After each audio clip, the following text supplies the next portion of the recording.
session. Thank you all for being here this evening and coming out on short notice. We'll start first with our Pledge of Allegiance. Please rise and follow me.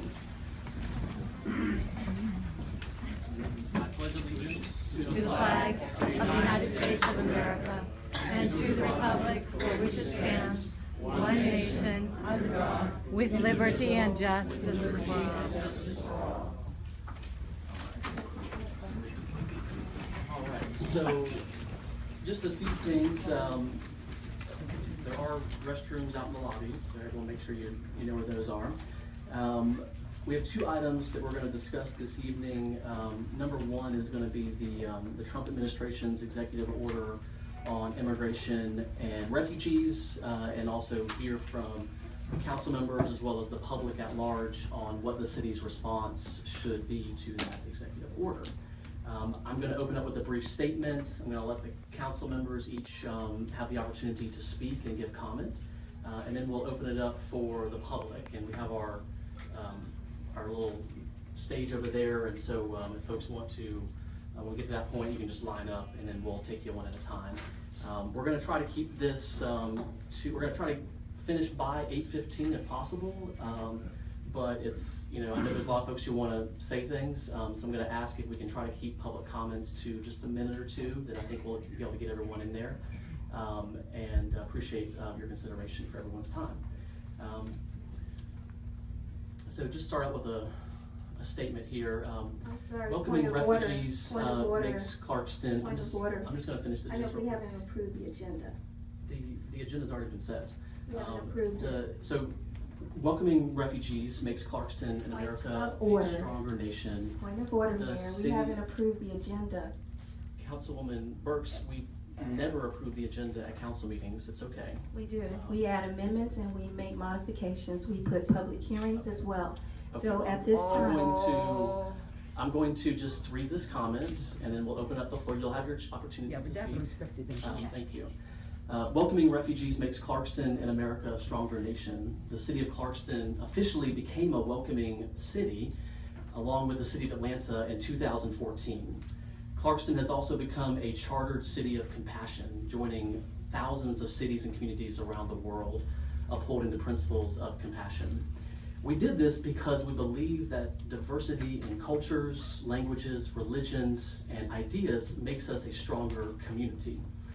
We as a nation can and should take in more refugees, not less. And we will be stronger because of it. These new Americans are brave. They have an extreme motivation to work hard, stay out of trouble, and contribute to the overall economy and prosperity of Clarkston and America. Now, I'm going to be the first I won't be the first, but will admit that there are challenges to the integration and self-sufficiency for some of our newest neighbors. And there are practical policy solutions that would smooth the transition from refugee camps to modern society. For example, here in Georgia, new immigrant students only get a 1-year waiver on test scores before counting towards the overall scores of the entire school. In North Carolina and many other states, this waiver is 2 years. Imagine a young refugee from Burma with a marginal level of schooling and limited English proficiency, taking a standardized test that even some native-born students struggle with. And typically, that student won't do great the first year, but tends to do much better in the second and third years. The current state policy here in Georgia penalizes schools like Clarkston High, which despite these challenges have in just a few years received high marks for student achievement and improvement under the leadership of Principal Michelle Jones. This is an issue that I have relayed to our leaders in Congress and in the governor's office, and I hope that they'll take those concerns to heart. Educational challenges aside, as a mayor, I could not be happier to have this incredibly diverse group of people in my city. Where else can you walk 1 mile and encounter a Vietnamese Baptist church, a Bhutanese Hindu temple, an AME church, a Tibetan Buddhist temple, an International Bible Church, an Eritrean Methodist congregation, Ethiopian Orthodox Church, and a multi-ethnic mosque? What an honor and a privilege to live and be in the Ellis Island of the South. These new Americans get their start in our community, And their first experience of America, a land that they have so desperately yearned to see and be in, is here in Clarkston. Just like the Germans, the Irish, the Polish, the Scottish, Chinese, and Italians, 100 years previous, these brave new Americans come to our country with just a few bags, the clothes on their backs, and the will and motivation to improve their lives and the lives of their children and their new community. Unfortunately, some on social media have thrown shade towards the resettlement program, saying that, quote, we should be housing homeless veterans instead. False equivalency alert, folks. Just because you fund one thing doesn't mean you can't fund the other. That's simply not how the federal budget works. But let's look at this for a quick moment on the issue of homelessness. In 2015, nearly $4.5 billion were spent on homelessness programs in the federal budget. Over $1.4 billion spent directly on veteran homelessness, which, by the way, under President Obama, was cut by 33%. Less than $1 billion was spent on the entirety of the refugee resettlement program, 61% of which was spent on unaccompanied children and adults with children, on families. But let's just say that we want to play that game and think for a second about what else we didn't have to spend in our federal budget in order to help homeless veterans and frightened refugee children. Here are a few that I'll just call out. $640 million, now this is in this current federal budget, $640 million on a Coast Guard cutter that the Coast Guard says it doesn't need. $1 billion for a destroyer that the Defense Department didn't order. $458 million for Guantanamo. Perhaps $2.7 million per inmate. That's a lot of money. America can and should take in more refugees, not less. The one thing that is more powerful than all of the military might in our nation's grand arsenal is the power of love, compassion, and aid. The disparate and desperate huddled masses are on the move around the world. The few thousand refugees that have been coming to Georgia in recent years represent a small drop of humanity in an ocean of suffering. The worst humanitarian crisis since the Second World War. 16 million plus refugees who have been forced out of their homes and their national boundaries into a second country. And nearly 60 million people who have been internally displaced. Now is the time when America's beacon should shine brightest over the teeming shores out to all those suffering half a world away. The one thing that we know about human nature is the will to survive is strong, even against the steepest odds. These refugees who, against all odds, find their way out of a war-torn country, a famine and drought-induced exodus, or religious, sexual, and personal persecution are some of the most resilient human beings on our planet. And in so many ways, these refugees contribute to our great city and country.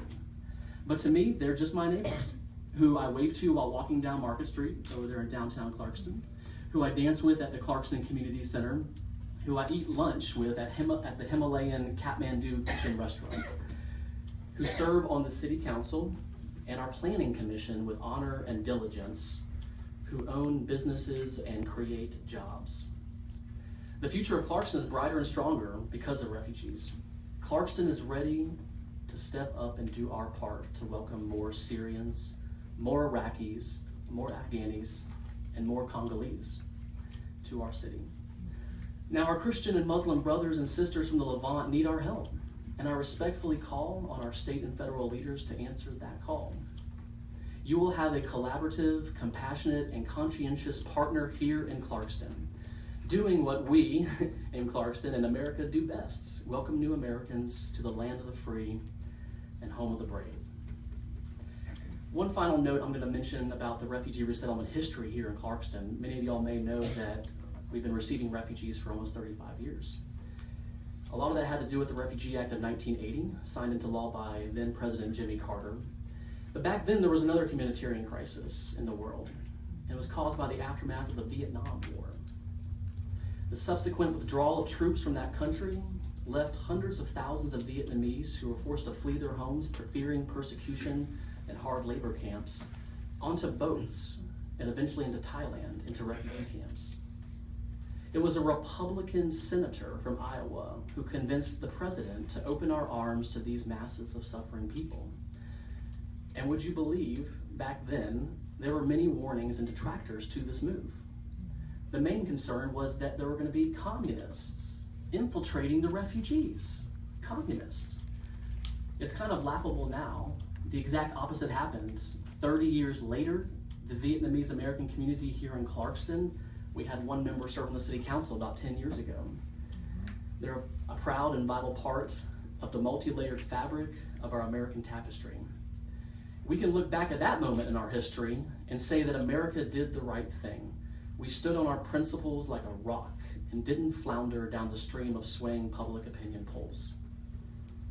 I truly believe that we will look back decades from now on this moment in our history and be proud that we welcomed in the so-called strangers from a foreign land who dress strange and speak strange languages, who, once we got to know them, turned out to be just like you and I. Native-born Americans, people who love to laugh, work hard, provide for their families, eat good food, enjoy good music, and build and contribute their small part to this great nation. Thank you.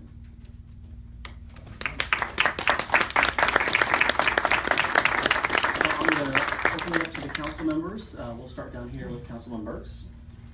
Thank you, Mayor.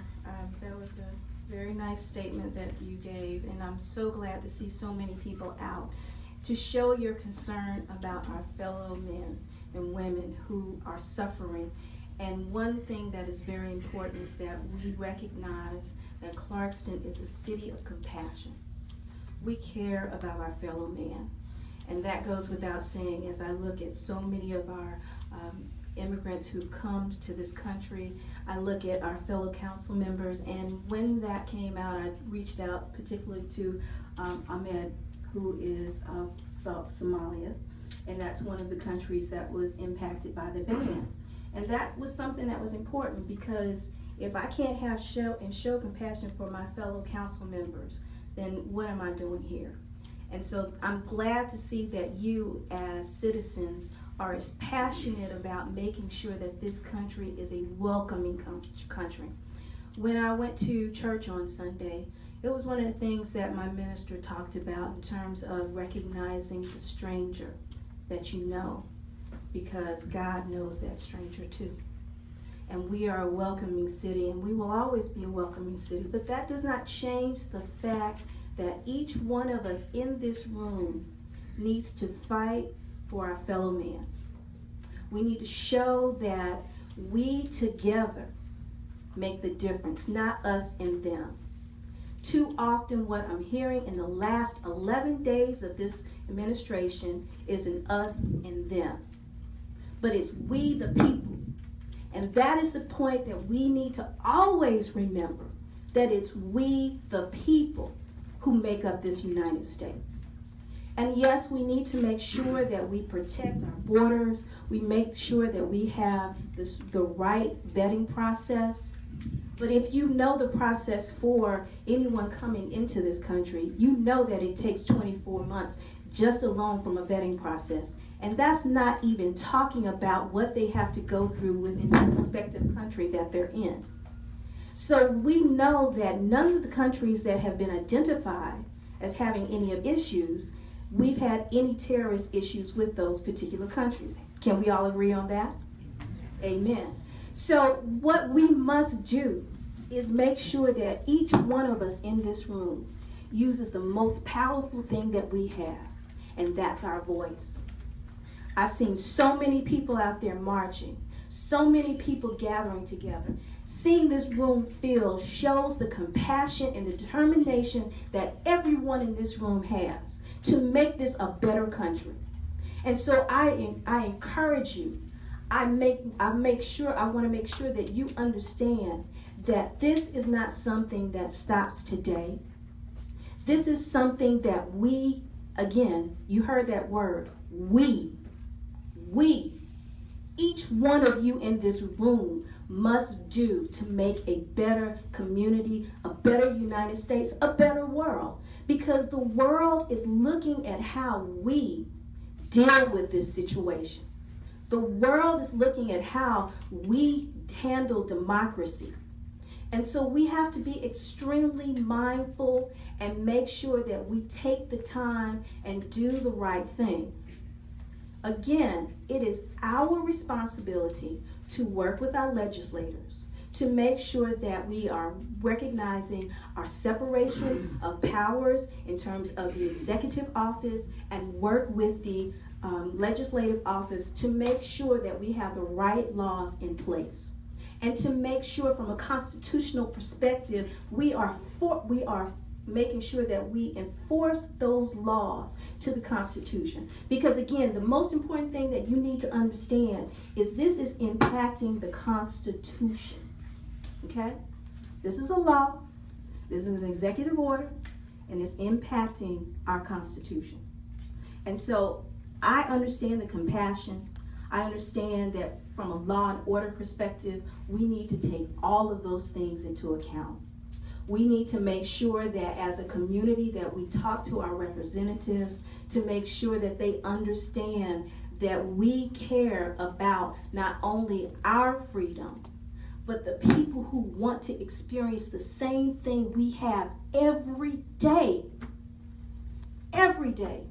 The fact that you can walk out of your house, go to your job, and just do what you need to do. That's a freedom that you need to make sure you take and love every day. And that's what we want from Clarkston, is the ability to make sure that those people who come here have the opportunity to grow, to have businesses, to thrive, to make sure that their children have an opportunity, just like everyone else in this room wants their child to have that same opportunity. So I want to make sure when you leave here and you give whatever you have to say in terms of your contributions, that it doesn't stop tonight. It doesn't stop tonight. We're going to have to make sure that we're vigilant every day to make sure that we, the citizens, uphold the law. We make sure that our representatives, just like we're up here, we're your representatives, that we do our part. And so I thank the mayor for making sure that we talk about this discussion, because it is important. It's very important that we give you the opportunity to talk about the things that are concerning you. And so make sure that you don't miss the opportunity to continue this, because this is not going to change. This is going to require that we do the marching, but you're also going to have to make sure that from a policy perspective, because only change will come through policy. That's the only way you're going to get change. We can march up and down the street all you want to, but unless you make sure from a policy perspective that our legislators are held accountable, then you're doing marching for nothing, just for show. And so I know that you're not for show, because you're here. You're committed to making sure that we make a difference in our community. And so I want to make sure you take that same energy and give it every day until we can make sure that every citizen, every child, and everyone who wants to be a citizen has that same opportunity. Thank you.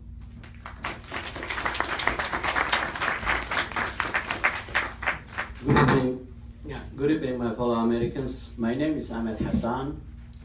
I am originally from Somalia. I came to this country 35 years ago. The reason I came here, I was a student. I came here to study. I went to State University of New York.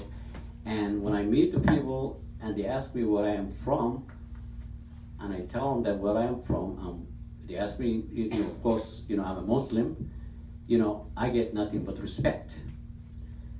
I have lived it before I came to this country in the Middle East, where there are Muslim countries.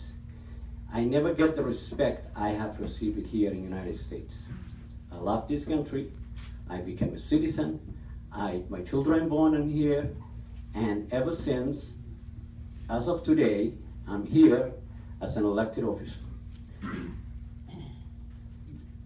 The reason that I'm really disappointed, I'm not disappointed with the Americans.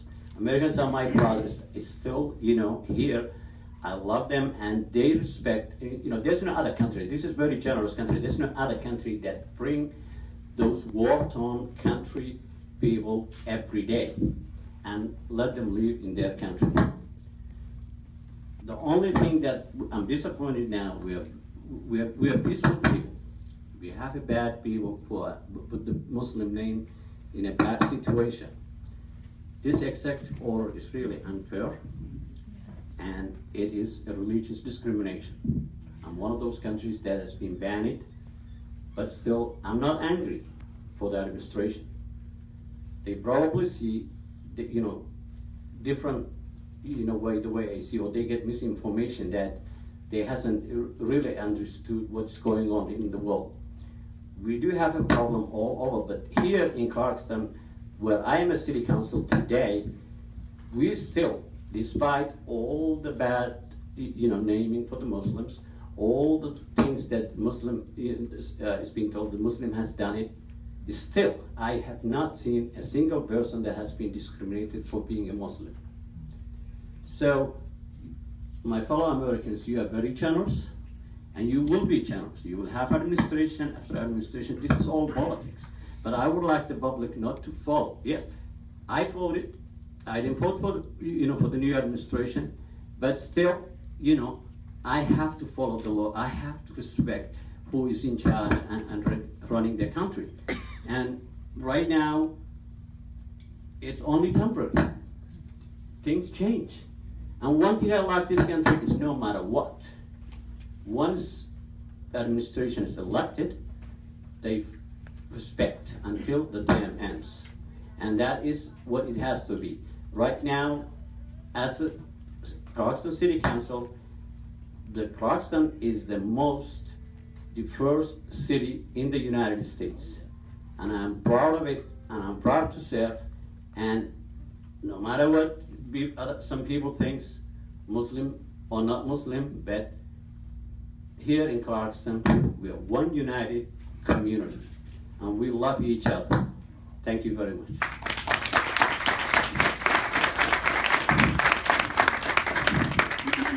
Good evening. Thank you, my fellow council members, and thank you, Mayor, for this day.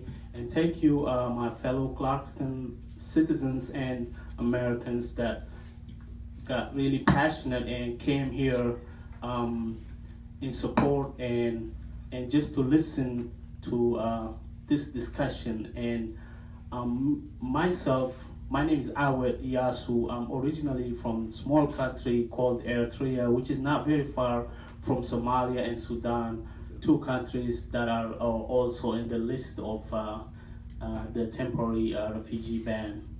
And it's a testament, the fact that me and Councilman Ahmed, we're sitting here, it shows that Clarkston has really moved and has become a city that accepts and welcomes everybody, regardless of our religion, regardless of what we look like, regardless of our origin. And I cannot really say, all I can say is thank you for welcoming me. I have came in Clarkston in the year 2002 to visit my family members that live in Clarkston, just outside the city limit. And I originally came just like Councilman Mohamed to go to school in California. And I love the city, and I just immediately knew that I'm going to be back here and live here. And I did definitely, and I'm glad I did that. And right now, I want to look at this item that we have in front of us, this executive order. I want to look at it in a balance of two things. I see it in terms of our security and also in terms of our constitutional right. And I want to make sure I balance it. And by the way, I want to make sure I say this. When I'm sitting here, I'm sitting here as a councilman. And whatever I'm saying here, I definitely have my own personal views, but I'm not going to say those right now. That's not what I'm going to say. What I'm going to say here is, as a councilman who definitely might have my own views about this current administration, but it has nothing to do with what I will say right now. it's a delicate balance that we have to make sure. And I definitely sympathize with the administration's concern. I definitely sympathize with the concern that we definitely could have some bad apples that might join most of all good apples. And we've been good apples, I believe. We never had any problem in this country for the last, how many years, I don't know. But it's definitely true that we definitely have to, vamp up, or we're gonna have to make sure that no bad apple passes through our security system. And that definitely is a very good rationale to hold the immigration process temporarily. I believe, I'm hoping it's going to be temporary.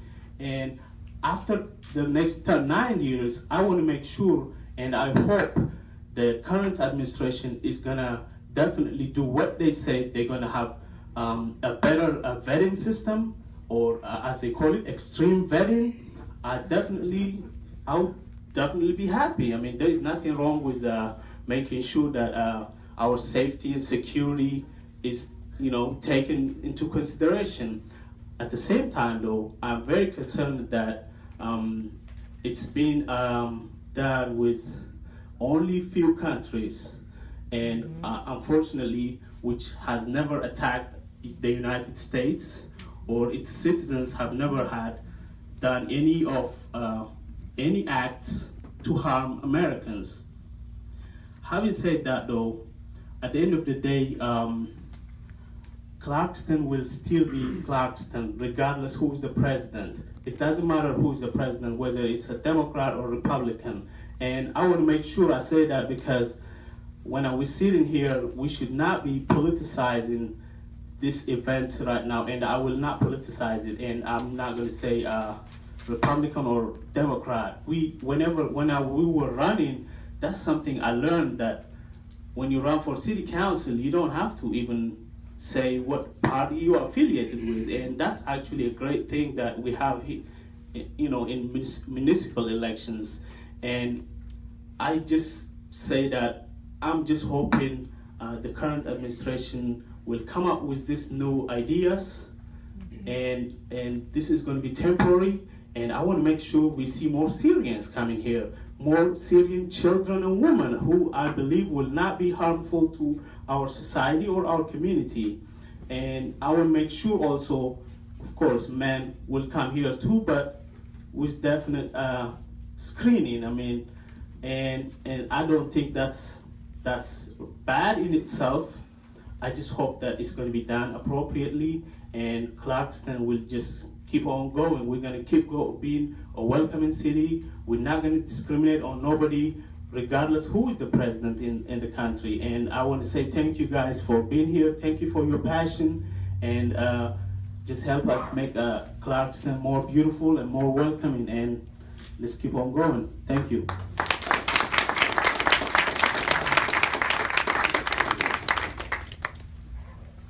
Well, thank you, fellow council members. I'm really proud of this group. They've said it so eloquently and so dedicated and so heartfelt from their experiences, and I encourage you to follow their lead in supporting the community. I think a lot of people here know me, and anything I could say would pale in comparison to what they've said. The city has been tenacious in trying to move steadily into the future, and working to a committed city of brotherhood and love, and anything I could say, like I say, wouldn't even compare to what they've said here tonight. And I want to move on with the meeting and get some comments from the public, I guess, is the next step here. Thank you very much.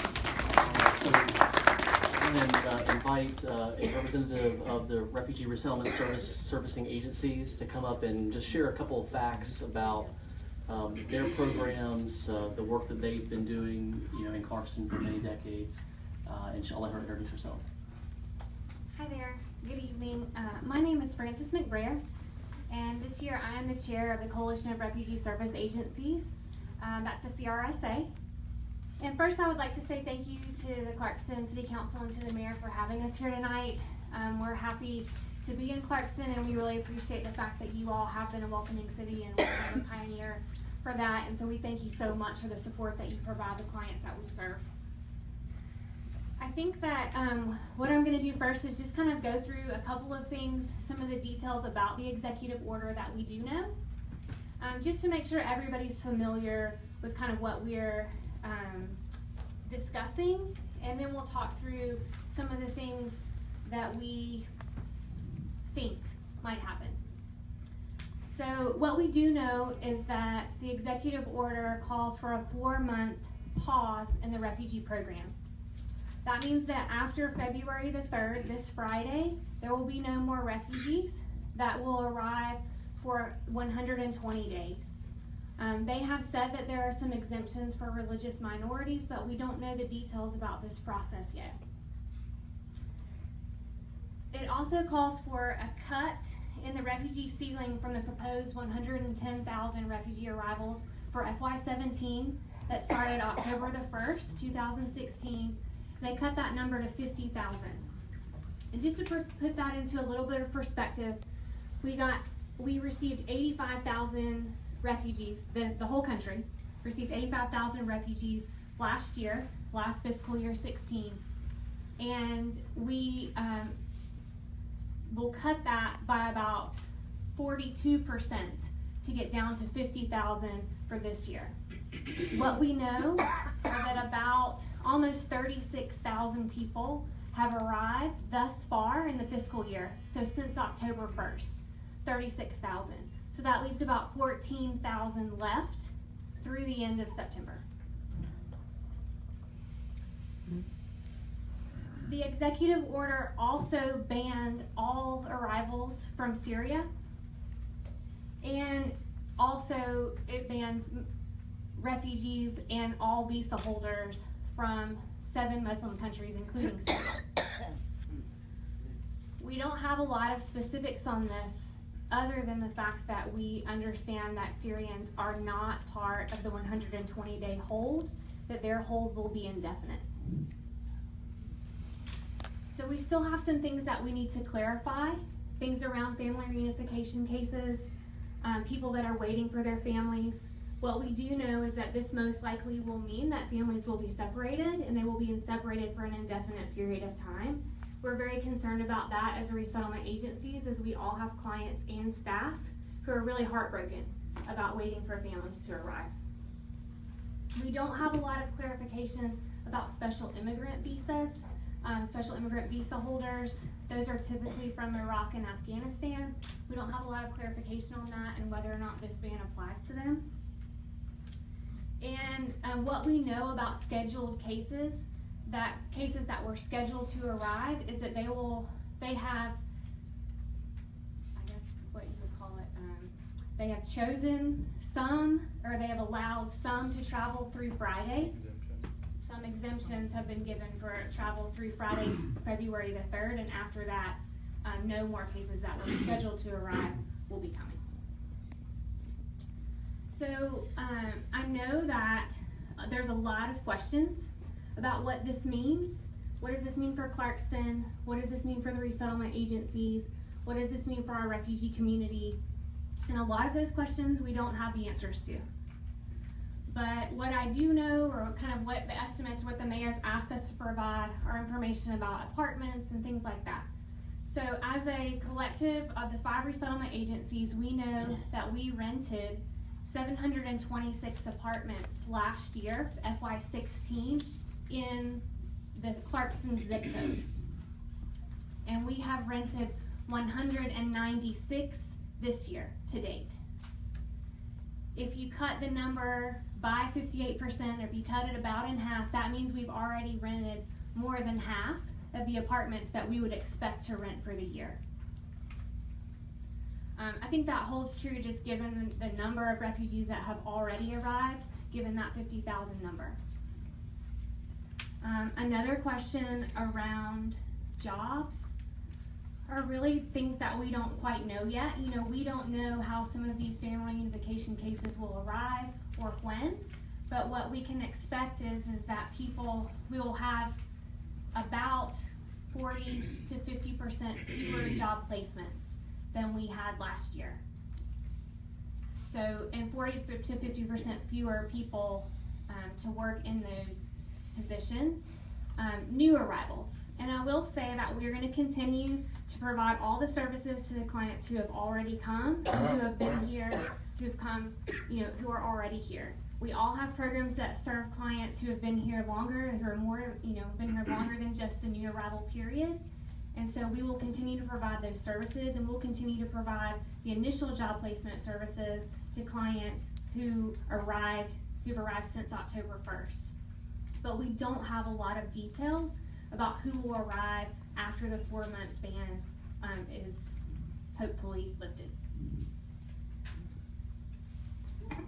Very good. Thank you, Francis. Are there any questions from the council members? I just had one question. We talked about the local economy and the impact. Georgia is known as the chicken capital of the world. There's a lot of chickens here, and I know that a lot of residents in Clarkston who are new Americans who work in those industries. Do you have any sort of sense of how that would affect sort of the overall regional economy in that regard? At this point, a lot of my answers are based on kind of our best guess of what's going to be expected, but I think that we can, our best guess is we won't have as many new clients to be able to work in any job, and we know that a significant portion of our Georgia economy is agriculture, which includes poultry processing, and so I think that we can assume that that will be affected, but to what extent, I'm not sure yet. All right, well, thank you, Francis, appreciate that testimony. All right, we'll just, so I want to open it up for any member here in the public and at large here in the room this evening. If we have a lot of folks who are speaking, just try to keep it to like a minute or two if you don't mind, and we'll hopefully get a chance to hear from everybody. And so if you just want to line up on the wall there, kind of queue up, that'd be great, and just introduce yourself before you speak, please. Greetings, everyone, and thank you, council members, for giving us this opportunity to air our concern, and thank you, fellow citizens, fellow refugees, and fellow Americans. My name is Glory Afi Kilanko. I'm originally from Nigeria. I'm a proud American citizen who voted for the first time in 2008. I stand here to speak as the director and founder for Women Watch Africa, who provides services to African refugees and immigrants from 22 African countries here in Clarkston. I do not want to go into much details because the mayor eloquently have mentioned and addressed the contributions of refugees in this country. As an asylee who was forced to come into this country, I'm reminded every day with the things that are happening in this country because they are the very same things that forced me into leaving my home country to making America my country, the great country that I live in today. And having been a human rights activist for a little over 42 years, I have come to the realization that there comes a time when citizens must decide to say what their fundamental human rights are when they are confronted with dictatorship. And that is what I am saying that we're being confronted with. Having said that Clarkston is a welcoming city, like some other welcoming cities, we have to move a step beyond recognizing that Clarkston is welcoming to deciding if we want to make Clarkston a sanctuary city. Sanctuary city meaning a place of safety. I did circulate some of these to members in the room. We just don't want to pay lip service to say we are a welcoming city. We must be each other's keeper. We must be able to protect our brothers and sisters. The police in Clarkston have been our friends. We have refugees and immigrants who are in the police force. They are also affected by the diversity that we have in Clarkston. And so, how do we make Clarkston a sanctuary city whereby for minor offenses, at least we can make bold to say nobody will be stopped and be asked their citizenship status as far as Clarkston is concerned. So one of the things I want to say here is that we say this room is full. There are some people who are outside. This is telling us about how much with the seriousness we take this matter. But I want to say at the same time that there are some people who are not in this room this evening because they were afraid to come here. And the numbers of those who were afraid to come to this meeting outnumbers those of us in this room. And so that is something we must take to heart. Some are even afraid to move from their door to the next door for fear that they will be stopped and be asked about their citizenship status. So I want to make a passionate appeal to each and every one of you and each and every one of us in this room to rise up today and agree that henceforth we're trying to make sure that Clarkston remains a place of safety, a safety net for our people who contribute to the economy of this country, and always reminding us that America is a nation of immigrants. I thank you all.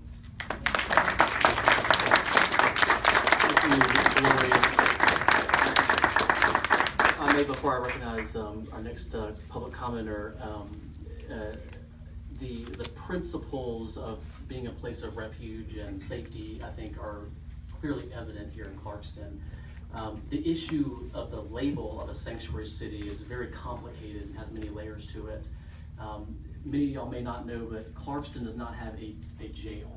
Okay, the DeKalb County Jail is the jail for all of the municipalities in DeKalb County, and so the policy of in terms of inmates and that aspect of sanctuary city status is really more relevant to DeKalb County. And so I just want to make sure that we distinguish between the actual policy implications and then the spirits of being a city of sanctuary and refuge. Mayor, so I think we should have another session to educate ourselves on what sanctuary city really means, because it goes beyond just having a jail within your city. I just want to add that, and by the way, that's a very good question, and thank you for bringing it up. But just as the mayor said, it does have a connotation that sanctuary usually applies to, like, not asking illegal or undocumented immigrants their status. But to be honest, in Clarkston, I don't really know if there is a lot of undocumented immigrants. I do not believe we have substantial number of undocumented immigrants, and I do believe our police is professional in handling, and I doubt that our police doesn't ask. I'm not, but I definitely would hope our chief can tell us about this next time. But I do believe that our police takes at most professional in handling the issues. They do not ask for immigration status, I believe. And thank you, Chief. He's signaling to me that we do not do that. And I want to assure you that I think people should not be afraid to our city council chambers. And I definitely encourage citizens or non-American citizens, regardless if you are a legal resident, I think we encourage you to come to our council meetings every first Tuesday of every month. Thank you. Yes, ma'am.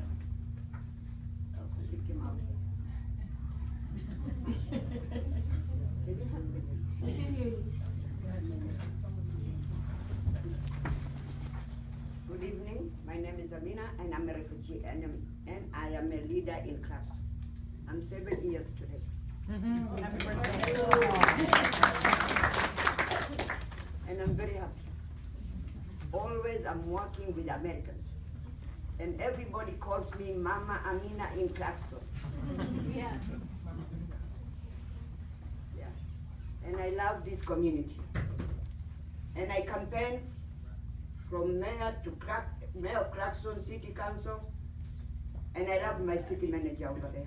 May God bless you. So there is a big story today about my new president, Donald Trump. We love him and we forgive him. We here in Clarkston, Muslim, Christian, Buddhist, Hindu, and none and the people who does not believe, I love them because they are human beings. Donald Trump, he should know we are human beings. We have to love each other. We respect him. We know he is our president. But I'm so sorry. For 7 days, 10 days, start pointing finger at the people who has a problem. Came, like me, I lost my family back home. And I come work with Americans. I love America. And I love America. And I love everybody here in America. But I feel bad today, him to talk about Muslims. Muslims and Christian was created by God. When God loves his people, you are not supposed to judge. He's not supposed to judge.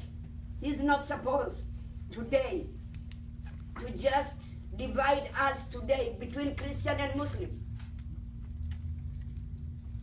One day, he will answer from God. He has to go back to church. If he did never go to church, if he doesn't know Bible, he has to go. I can help him to teach Bible. I can show you how to learn Bible study. Yeah. Because fellow Christians, Muslims, I think we work together in Clarkston. Yes. In Georgia, we eat together. We eat in Thanksgiving. How many houses they invite me? In Christmas, I get a lot of gifts. And I give gifts. But Donald Trump, we forgive you and may God bless you. I don't have anything to say.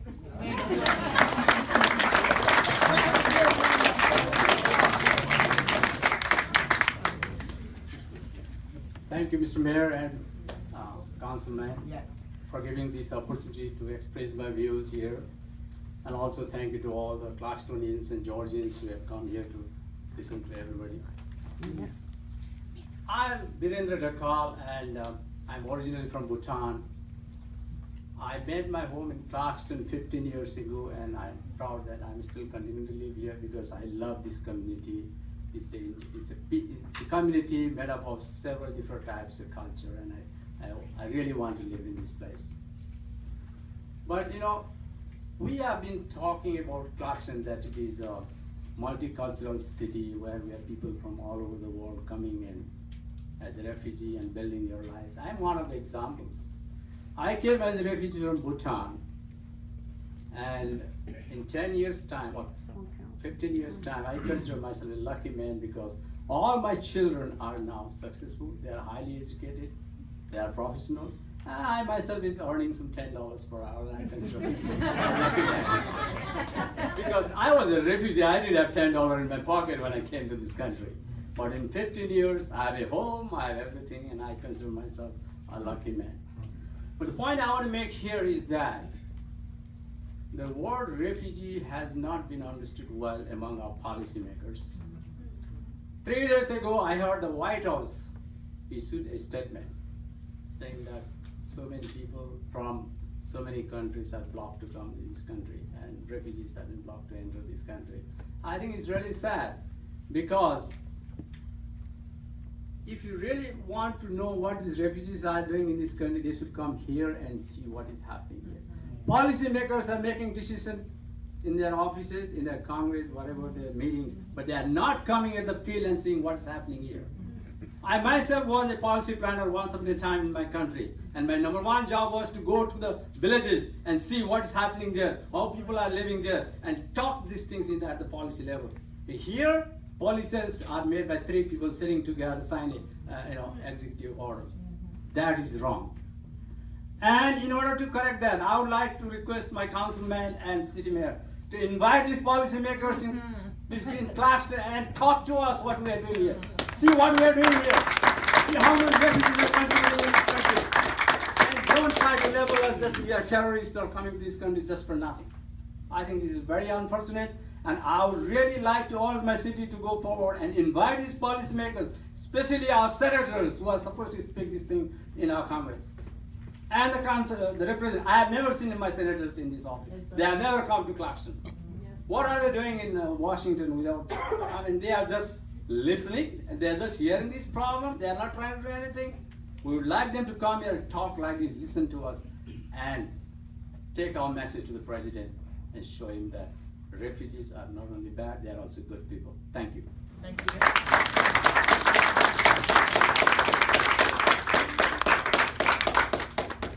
Hi, everybody. My name is Lori King, and I'm a proud resident of the city of Clarkston. I have made my home here for the past 10 years intentionally.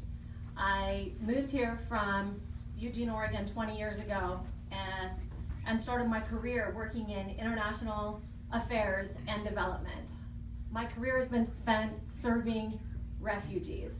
When I come home at night, I come home to Clarkston, where I start my second job in the community. That was no accident. When my son was born, we wanted him to be raised with diversity. We live over on College Avenue, where every day we're passed because we're right next door to the community center. When my son grew up and started throwing tantrums about things, while most kids would say, I'm just gonna go throw things away, my son would say, I'm just gonna go outside and give it to the refugees who walk by. To me, that was very powerful. It's powerful tonight to be in this room and be surrounded by like-minded people, but we're here and we're preaching to the choir. If we weren't of a like mind and we weren't all here together, we wouldn't be listening to each other. We wouldn't be respecting each other and standing here. This part is easy. Living out these words is the hard part. The work starts, again, when we leave here.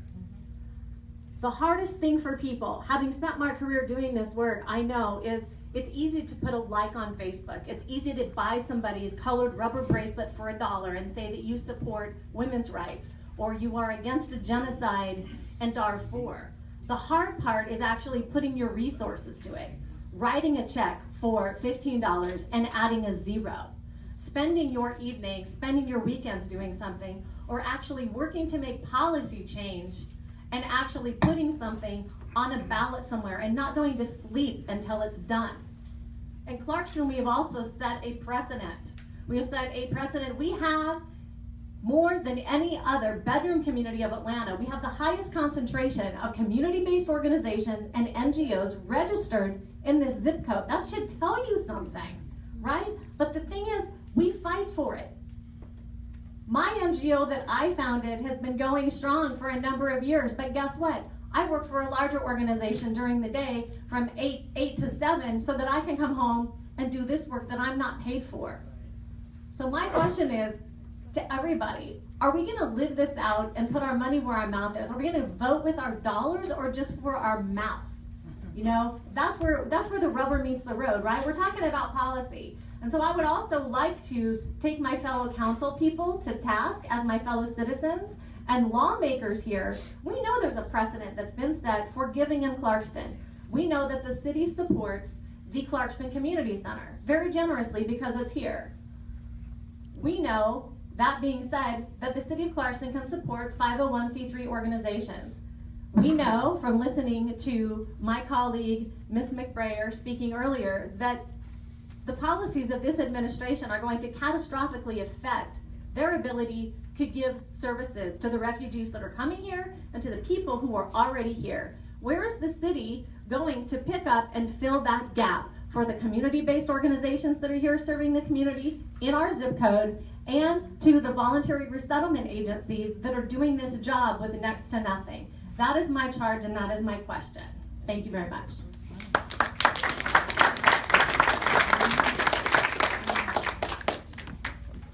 Good evening. My name is Emmanuel Guy Solomon. I'm originally from South Sudan. I'm just going to make a few comments. I'm not going to say a lot. We have been expecting this to happen. But one thing that is very surprising is that a lot of Republicans have not come out to condemn this mindless executive order. This is time for us as humanity to unite. There is no any legal human being on the face of the earth. We are all human beings. I'm going to tell you a little history of what happened to me a few years ago. I came to this country on 2001, just a few months before September 11th. And I was so proud to have landed in the United States of America after being in the refugee camp for several years. So when I came here, a few months later on, September 11 happened. And President Bush went on media and issued an executive order that there were countries that were harboring and supporting terrorists. And my country, Sudan at the time, happened to be on the list. People that did not have understanding of Sudan and how oppressive it was to its own citizens, they took it upon themselves and started attacking us on the street. So here in Clarkston, we were attacked because Sudan was mentioned to be on the list of the terrorists. I don't want that to happen with this new executive order. We as the people in this community, we need to stand with the refugees from those countries that were mentioned. We ran away from those oppressive regimes to come to this country. That is our story. I have nothing in common with al-Bashir of Sudan. If we can bring him to justice, I would stand with anyone that would bring him to justice. But for someone to lump me up with al-Bashir because I was born in Sudan, that is wrong.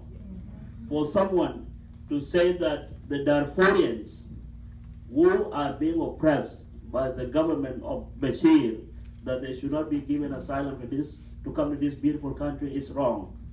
They have been suffered for a long time. Bashir has killed a lot of Darfurians, and a lot of them are stranded in the refugee camp. A refugee camp has no hope. You are there in refugee camp, stranded, and unfortunately I was talking to one of my students this afternoon, and I asked him, how long have you been in the refugee camp? And he said, Mr. Solomon, I was born in the refugee camp. My father went to the refugee camp when he was a young man. So we could tell there are generations of refugees, third generation, that are stranded in the refugee camp. All that they need is to come to this country and establish a life. And most of the refugees that I know have come here, they have mounted to something. They would come here and go to school and do something with their life. And that is what I want to say tonight here. This is my experience, this is my story. So thank you so much for coming out and stand with us. It means a lot. A lot of you are not from Clarkston, but you have decided to come out here and stand with the humanity. And that's what we want. Thank you so much.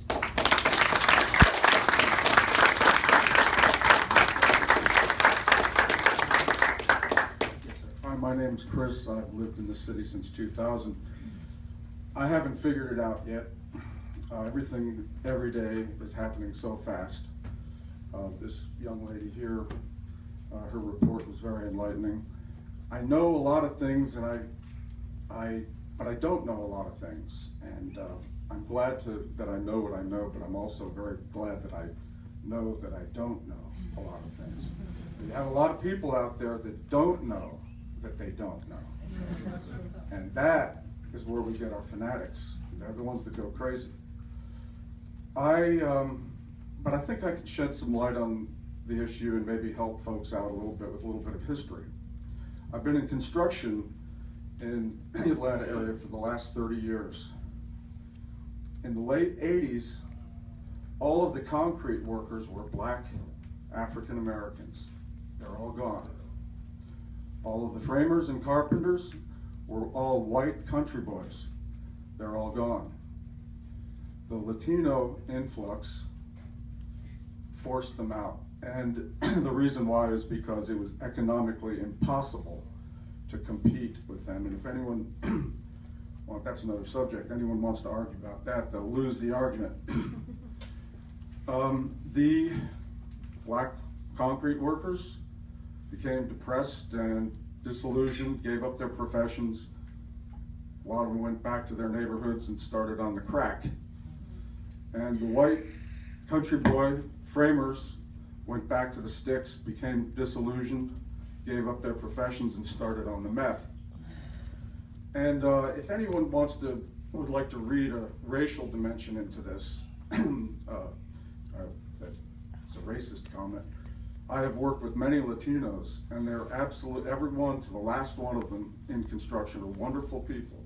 Mostly Mexicans, come from a beautiful culture, wonderful characters, and just a joy to work with. So my message is other. Look for other import in my message. Why did this happen? we're talking about a couple of million workers here in the Atlanta area alone that are all gone. Did it have to happen? Could we have had any control over it? Now, I know some of the words, and we all know the basic statement on the Statue of Liberty: give us your poor, give us your downtrodden, etc.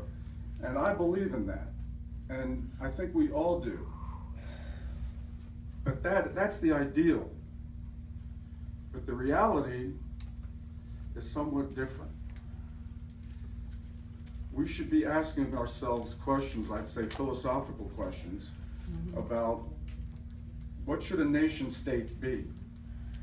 Should we have control over our borders to protect American workers?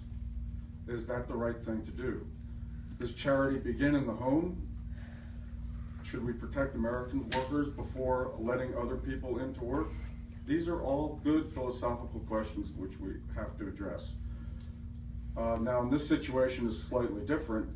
Well, very different, because it's a different type of refugee influx of different types of peoples, and they're escaping horror. And some would say that America's guilty for all of this, and that we have to let them in for asylum. You know, Donald Trump says that we created ISIS.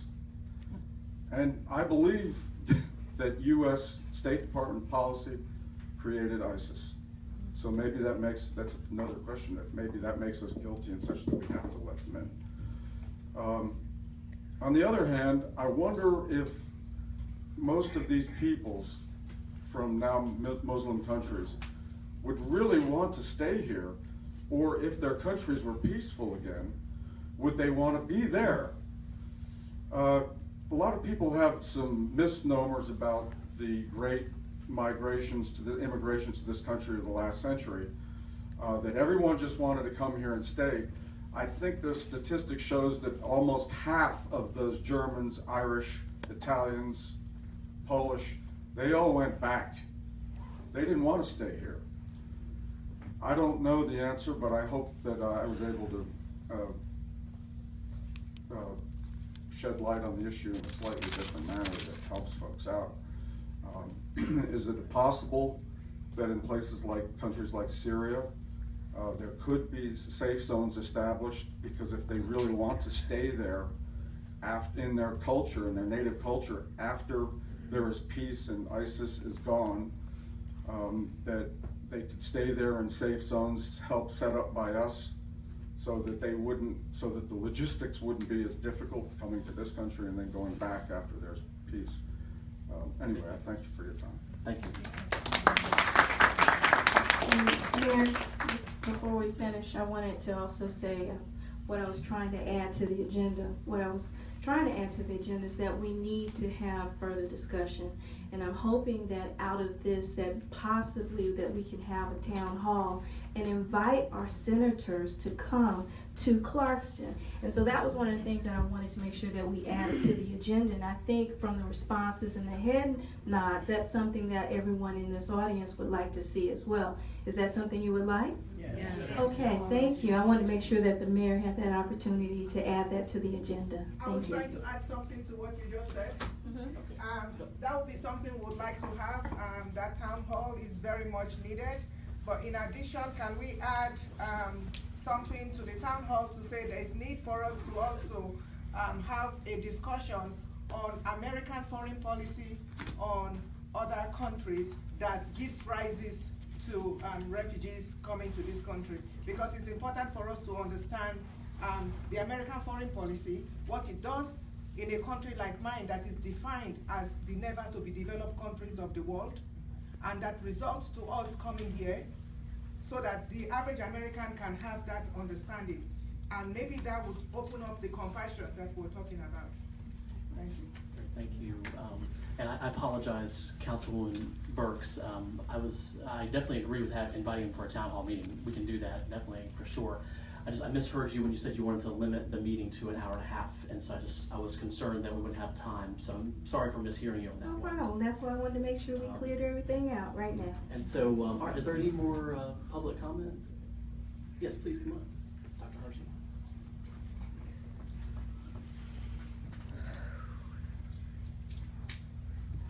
Honorable Mayor Ted Terry and Councilwoman, and fellow Americans.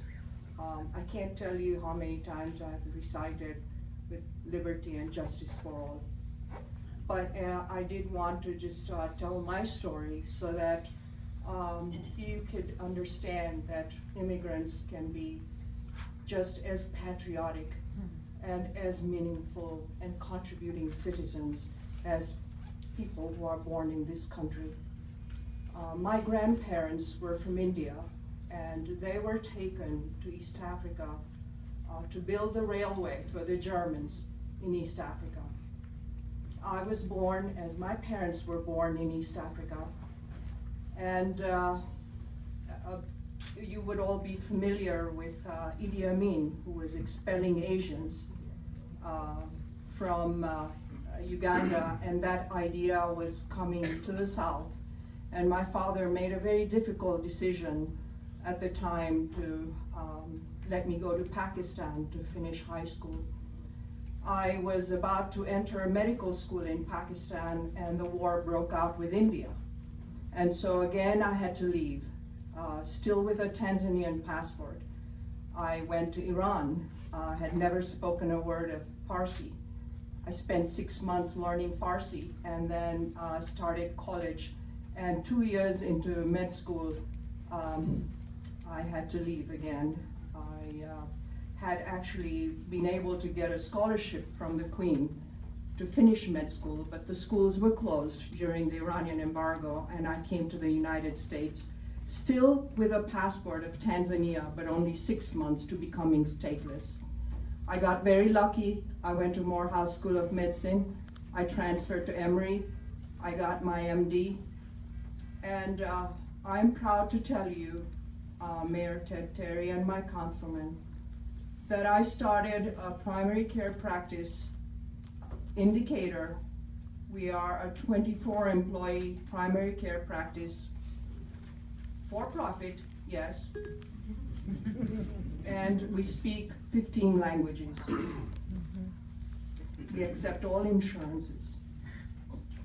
A few years ago, I was introduced to Clarkston. I was heartbroken when I saw that refugees come to this country, they get 6 months of Medicaid.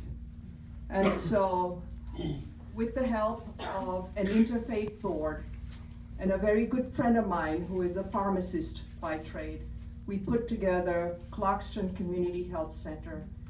It provides free for people who qualify, and that's almost everybody that shows up to that clinic qualifies for free primary care. And I am very proud to say that we have, in 2 years, a roster of about 2,000 patients. We provide free primary care, free mental health, free dental, and we have free prescriptions. We're open on Thursdays and Sundays, and I'm very proud to say that we do not have a paid employee. Every single person that works there is a volunteer. And about 80% of the volunteers are of immigrant nationalities. So I just want to remind everybody that we can be very, very patriotic, and we will remain patriotic. And though I have been in 4 countries and seen and experienced many regimes, dictatorship, communism, socialism, democracy, I will say that this is the country that provided me home. I call this my home. This is the greatest nation in the world.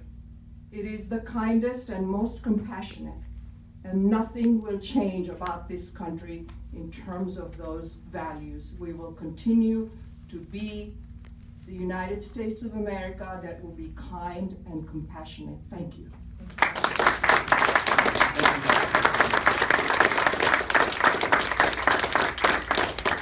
I know that you're clinic is always looking for more volunteers, so if we have any doctors, dentists, hygienists, other medical professionals, go see Dr. Hardy's got a great clinic just around the corner here in Clarkston. All right, yes, sir, please come up. Yes. Yeah, that's right. We got time for a vote.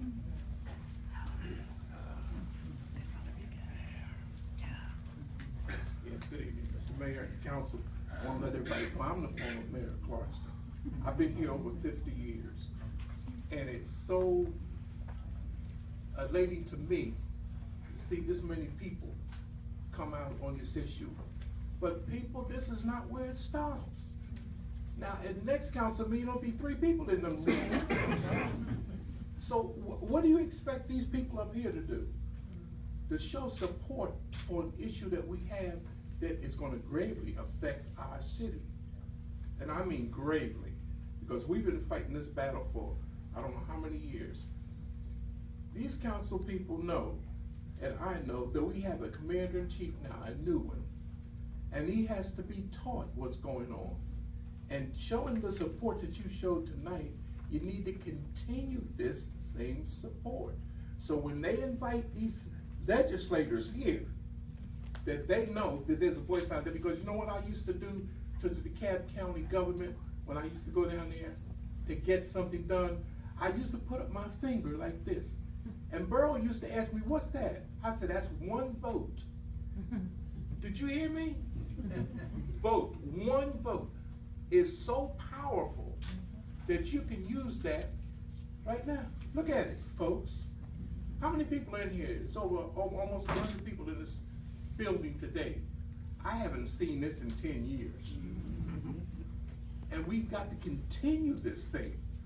We have to, when these council people get up there and you pick up the phone and call them, they have to know that I don't have one person in that audience about this issue. I have 100. Then we multiply that 100 by 1,000, then we have 2,000. That's the only thing we're gonna get something done, folks. Because I don't care how much they scream and holler at these legislators, what do they look at when they come out? Vote and numbers. And if they see that Clarkston got these numbers like this at council meetings about this, every council meeting from now on, you need to be here to raise that same issue. Even though it's not on the agenda, at public comment, raise the issue, folks. That's what they're asking you to do. So let's go ahead and support our mayor and council and get something done. And you know, like they said, it's gonna affect jobs. It's gonna affect, most of all, families. And we in Clarkston are a family. And we ain't gonna let nobody break us up. Okay? So I appreciate that, Mr. Mayor and Council, and thank you guys for the good work that y'all doing so far. And now we know we've got support of our citizens. So thank you, Mr. Mayor.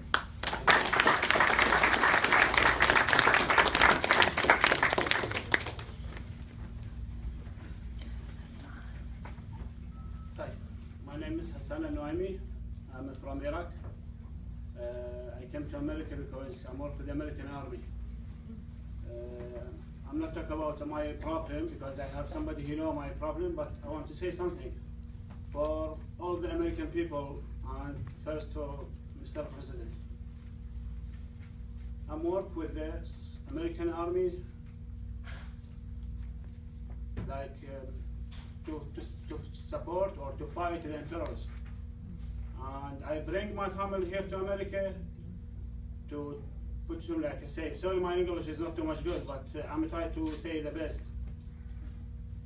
I'm first man, because I'm a refugee, I put myself in front of any American soldier to defend him, to support this country, because he supports me and support my family. I'm first man fight the terrorists like ISIS or any terrorist. He tried to do anything bad for this country because it's my country now. I'm not want America, he do like my country. I lost my country, and I'm not happy to lose this place because we have a very good nation, and I love this nation, honest. I love these people. They have helped me and helped my family, and they are support my children, you know. This is what I want to say. Refugees, the people, first people to defend this country. and God bless you all. Thank you so much.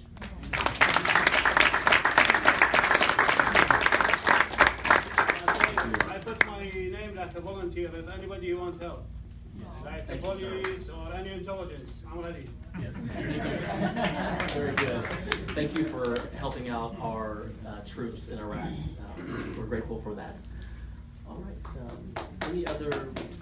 Yes, sir. Thank you. Any other comments? All right. Seeing none, I'll just close this item. Just to say that we're having a city council meeting next Tuesday. I think the council members have heard from the public, and you know, hopefully an official response from the city government will be forthcoming next Tuesday.